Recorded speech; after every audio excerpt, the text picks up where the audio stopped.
Big TV భక్తి సమాచారం WhatsApp ఛానల్లో జాయిన్ అవ్వండి. అన్ని విశేషాలు ఎప్పటికప్పుడు తెలుసుకోండి.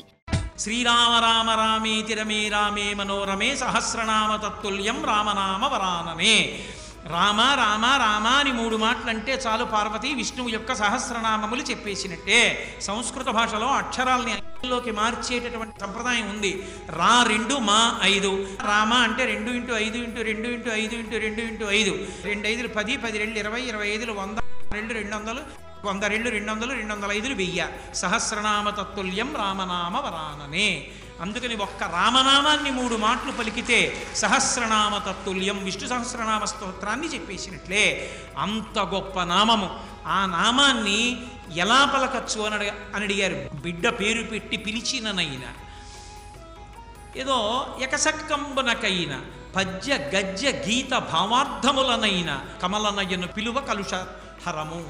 రామనామాన్ని మీరు ఏదో పిల్లాడికి పేరుగా పెట్టుకుని ఒరే రామా ఇలారా రామా ఇలారా అని పిలిచినా సరే పాపహరం. బిడ్డ పేరు పెట్టి పిలిచిననైనా, మధ్యలో ఏదో ఆటలాడుకుంటూ రాముడు లక్ష్మణుడు అని పేరు పెట్టుకుని రామా రామా అని పిలిచినా సరే, లేదు పద్య గద్య గీత భావార్థములనైనా, ఎప్పుడైనా సరే పద్యంలోనో గద్యంలోనో గీతలోనో ఎక్కడో అక్కడ రామనామం చెప్పుకుంటే, రామనామం వ్రాస్తే చాలు. అంత గొప్పది శ్రీరామనామం. లోకంలో తారకము అన్న మాట రెండిటికే వర్తిస్తుంది. ఒకటి ప్రణవం, ఒకటి రామనామం. రామనామం చెప్తూ శరీరం ఎవడి విడిచిపెట్టేస్తాడో వాడు తారకం, అంటే సంసారమును దాటిపోతాడు, మోక్షానికి వెళ్ళిపోతాడు.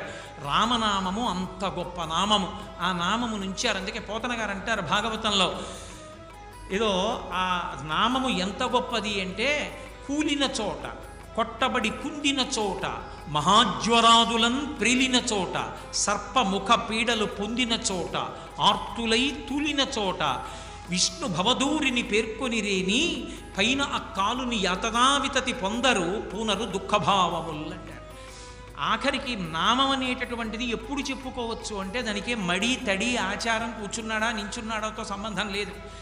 ఆఖరికి ఏకవస్త్రంతో ఉండి రజస్వలా దోషంతో ఉన్నటువంటి ద్రౌపదీదేవి ఎలుగెత్తి భగవంతుడిని నామం పెట్టి పిలిచింది, పరిగెత్తుకొచ్చాడు. చావుకి దగ్గరగా ఉండి ఇక నోటి వెంట మాట రాని స్థితిలో గజేంద్రుడు భగవంతుడిని నామం పెట్టి పిలిచాడు, పరిగెత్తుకొచ్చాడు. అందుకే త్యాగరాజస్వామి పిబరే రామరసం అంటారు. తాగేసేయండి రా రామరసాన్ని అంటారు. శ్రీరామ నీ నామం ఎంత రుచిరా, ఎంత రుచి ఎంత రుచి ఎంత రుచిరా, పాలు మీగడల కన్నా పంచదార తేనెల కన్నా శ్రీరామ నీ నామం ఎంత రుచిరా. అంటే రామనామం రుచి ఏమిటండి, కాగితం మీద వేసి నోట్లో పెట్టుకోవచ్చా అని కాదు. పెరుగు, తేనె, పళ్ళరసం ఇలాంటివి నాలుక మీద వేసుకున్నప్పుడు నాలుక మీద ఉండేటటువంటి రసాంకురములు దాని యొక్క రుచిని చెప్పినప్పుడు పరవశించినటువంటి మనసు ఏ స్థితిని పొందుతుందో, రసాంకురములతో ఉన్న నాలుక కేవలం బాహ్య పదార్థముల యొక్క రుచి చెప్పడం కాదు, రామ రామ రామ రామ అనే శ్రీరామనామం చెప్పడంలో ఉండేటటువంటి పారవస్యాన్ని పొందిన నాడు శ్రీరామ నీ నామం ఎంత రుచిరా. అప్పుడు ఆ రామనామం యొక్క రుచి తెలుస్తుంది. తారకనామం రామనామం. రామనామం పలికినంత మాత్రం చేత ఎప్పుడు పలకచ్చు అంటే, కూలిన చోట, గడప తగిలి పడిపోయాడు రామా అన్నాడు చాలు, వాడు అదృష్టం. కూలిన చోట, కొట్టబడి కుందిన చోట, ఎవరో వెనక నుంచి కొట్టారు, కింద పడిపోయాడు, రామా అంటూ పడిపోయాడు, తరించిపోయాడు. కొట్టబడి కుందిన చోట, మహాజ్వరాదులను ప్రీలిన చోట, 104 జ్వరం వచ్చి పడిపోయి ఉన్నాడు. ఆ పలవరించేటప్పుడు రామా రామా అని పలవరిస్తున్నాడు, వాడు ఉన్నతగతులు పొందుతాడు. మహాజ్వరాదులను ప్రీలిన చోట, సర్పముఖ పీడలు పొందిన చోట. అలా వెళ్ళిపోతుంటే బొస్సున పాము వచ్చి పడగెప్పింది, శ్రీరామ శ్రీరామ శ్రీరామ అన్నాడు. వాడు తరిస్తాడు, రక్షింపబడతాడు. సర్పముఖ పీడలు పొందిన చోట విష్ణు భవదూరిని పేర్కొని రేని ఆ పైన ఆ కాలుని యాతనావితతి పొందరు పూనరు దుఃఖభావముల్. యమధర్మరాజు గారి యొక్క పాశం వాళ్ళ మీద పడదు. రామనామం అంత గొప్ప నామం. అందుకే అటువంటి నామాన్ని సదా స్మరించి, శ్రీరామనామాన్ని మనసులో అనుకుంటూ, శ్రీరామనామాన్ని వ్రాసినంత మాత్రం చేత రామచంద్ర ప్రభువే మనం చేరుకోవలసినటువంటి స్థితిని నిర్దేశిస్తాడు.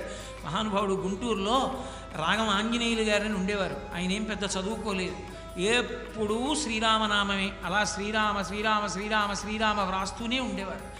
ఆఖరికి ఆయన ఆ పుస్తకాలన్నీ రామనామం రాసినవన్నీ బండిలో పెట్టుకుని రామనామ జపం చేస్తూ భద్రాచలం వెళ్ళారు.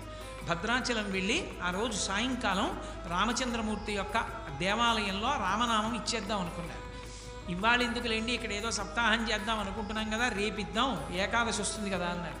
ఏమోనయా ఏ క్షణం ఎవడికి తెలుసు, ఇచ్చేసేద్దాం అన్నారు. ఆ రోజు రాత్రి రామచంద్రమూర్తికి రామనామం అంతా సమర్పించి మరునాటి నుంచి క్రతువు ప్రారంభం అవుతుంది భద్రాచలంలో. వచ్చి యజ్ఞ భాగం దగ్గర నించున్నారు. లోపల రామచంద్రమూర్తి దేవాలయంలో గంటలు మోగి అక్కడికి దగ్గరలోంచి ఆ స్వామి వైభవం, ఆ కీర్తన వినపడుతూ నీరాజనం కనపడుతోంది. ఆ నీరాజనం వంక చూస్తూ అలాగే నిలబడి రామ రామ రామ అంటూ శరీరం వదిలేశారు.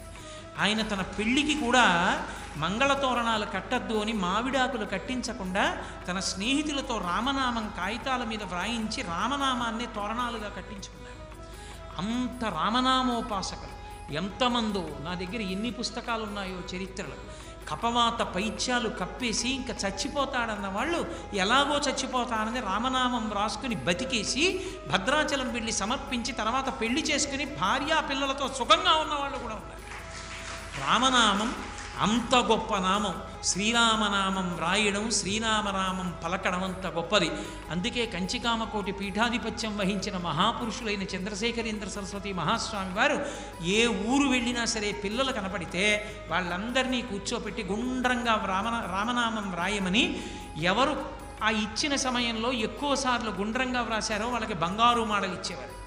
ఆ తర్వాత వెండి మాడ, తర్వాత రాగి మాడ, మిగిలిన వాళ్ళకి అందరికీ కూడా మాడలు ఇచ్చేవారు. ఈ మధ్య మేము శ్రీరామనవమి నాడు అయ్యప్ప స్వామి దేవస్థానంలో పిల్లలందరితో అలాగే రామనామం రాయించి మాడలు ఇచ్చాం. రామనామం అంత గొప్పది. బిగ్ టీవీ అవుట్లుక్ కథనాలు నచ్చితే వెంటనే బిగ్ టీవీ ఛానల్ ను సబ్స్క్రైబ్ చేయండి.